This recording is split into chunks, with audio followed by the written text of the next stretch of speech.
3 yillik tanaffusdan keyin O'zbekistonda yana Niva avtomobillari, Lada Niva avtomobillari qaytib keldi. Legendalar hammasi 40-50 yildan beri chiqayotgan avtomobillar. Mana bu avtomobillar 219 million so'mdan sotilar ekan.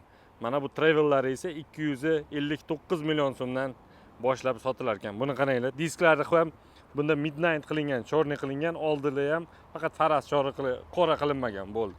Qaranglar, orqasida o'sha baraban tormozda, oldida diskli tormoz, ichi o'sha bir xil, buni ham patologi qora qilinibdi, o'rindiqlar qora qilingan.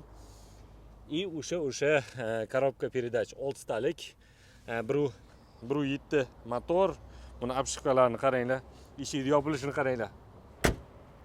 Qanaqa zo'ra, bagajni ochadigan har xilda o'sha sidinaning orqasida mana benza baki, qaranglar eshikni ochilib yopilishini. Mana bunisi 259 million so'mdan, bunisi esa 219 million so'mdan boshlab sotilar ekan o'rtoqlar. Shu videoni tarqataveramiz va kanalga ham podpiska bo'lish esdan chiqmasin.